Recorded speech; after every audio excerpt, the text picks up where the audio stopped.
Hello friends, welcome to our YouTube channel Bihar Shiksha Ghat.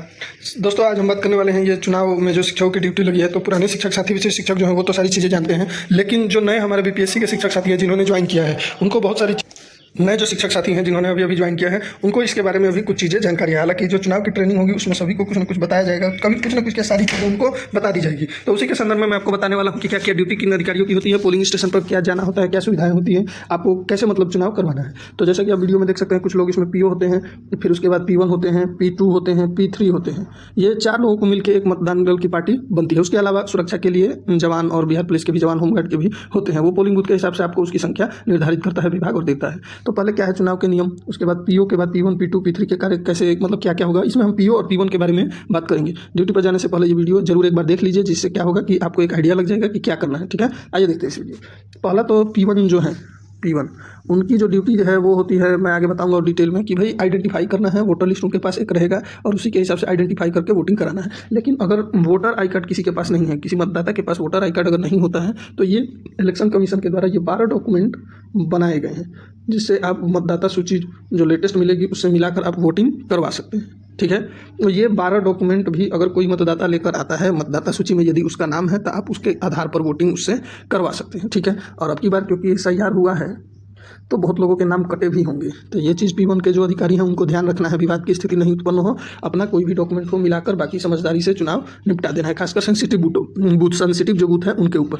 Next है polling party का गठन। जैसा कि मैंने पहले बताया, ये पोलिंग पार्टी दायित्व उनका क्या है, जैसे पीओ है, फिर उसके बाद प्रथम मतदान अधिकारी P1, द्वितीय मतदान अधिकारी P2 और तृतीय मतदान अधिकारी P3 और P2 के डिटेल्स को मैं बाद में बताऊंगा, लेकिन अभी हम पीओ और P1 के बारे में बात कर लेते हैं। ठीक है, ये हो गया पोलिंग पार्टी।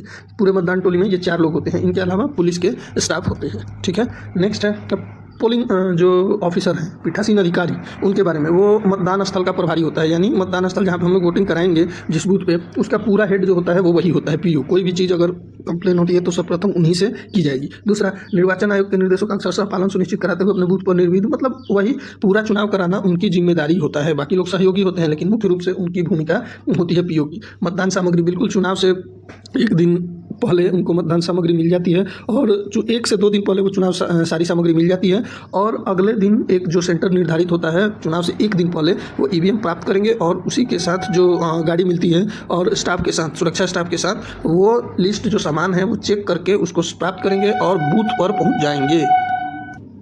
और उसके बाद बूथ पर पहुंचने के बाद समय से मॉक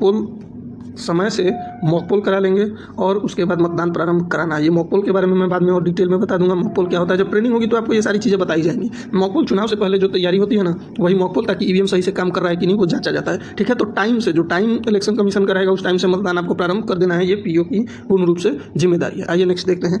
उसके बाद है प्रथम मतदान अधिकारी P1। तो बिल्कुल पीओ की अनुपस्थिति में, अगर पीओ अनुपस्थित रह जाते हैं, कुछ इमरजेंसी पड़ती है, तो P1 को इनके दायित्वों का निर्वाह करना पड़ता है। जैसे किसी विद्यालय में प्रिंसिपल हैं, अगर एब्सेंट है तो जो सीनियर मोस्ट या वाइस प्रिंसिपल होते हैं उनको प्रिंसिपल का दायित्व करना पड़ता है। सेम वही है। ठीक है, अब उसके बाद इसमें क्या है कि भाई इनकी ड्यूटी क्या है। तो निर्वाचक नामावली, वो मतदाता सूची जो होती है वो प्रति उनकी जिम्मेदारी होती है, उसके वो ऑनर है। उसमें वो मतदाता की पहचान अपने इपिक या इसके अलावा जो मैंने पहले बताया था कि कितने फोटो ID प्रूफ जो होंगे उसके आधार पर मिला लेंगे और वोटिंग के लिए आगे फॉरवर्ड करेंगे। मतदाता को चिन्हित करेंगे और उसी व्यक्ति को वोटिंग करने का अधिकार रहेगा जो एक्चुअल होगा, वास्तविक जो डॉक्यूमेंट लिया है वही व्यक्ति है या नहीं, इसकी पहचान P1 करेंगे। आवश्यकता अनुसार वही मैंने जो बताया कि वही पीओ के दायित्व का निर्वहन हेतु पूर्ण रूप से उत्तरदायी यही है। अतः इनको निर्वाचन की प्रक्रिया की पूर्ण जानकारी अनिवार्य है। तो इसलिए जब ट्रेनिंग आप लेंगे, प्रथम और द्वितीय ट्रेनिंग, उसमें ये सारी चीज़ों को अच्छे से आप लोग समझ लेंगे। पीओ की ड्यूटी को भी जब ट्रेनिंग होगी तो पीओ की ड्यूटी को P1 भी अच्छे से समझ लेंगे। इमरजेंसी की स्थिति में P1 क्या क्या काम करेंगे। ठीक है, ये था हमारा आज की वीडियो में, सारी चीज़ें मैंने बता दिया। अब इसके अलावा भी किसी का कोई कमेंट हो तो आप और भी जानकारी चाहिए तो कमेंट बॉक्स में पूछ सकते हैं। लेकिन ये चीज़ ध्यान रखेंगे कि P1 पीओ के कार्य की जानकारी जरूर रखेंगे। हालांकि एक्स्ट्रा जो रिजर्व में रखे जाते हैं पीओ पोस्ट के लिए वो भेज दिए जाते हैं, लेकिन अगर कुछ ऐसी स्थिति बन जाए, मेडिकल रीजन या कुछ भी, तो आपको जानकारी रहेगी तो आप ये चीज़ें कर सकते हैं। तो ये था आज के वीडियो में। अगर ये वीडियो पसंद आई तो मेरे चैनल को लाइक, सब्सक्राइब और शेयर जरूर करें। धन्यवाद। जय हिंद।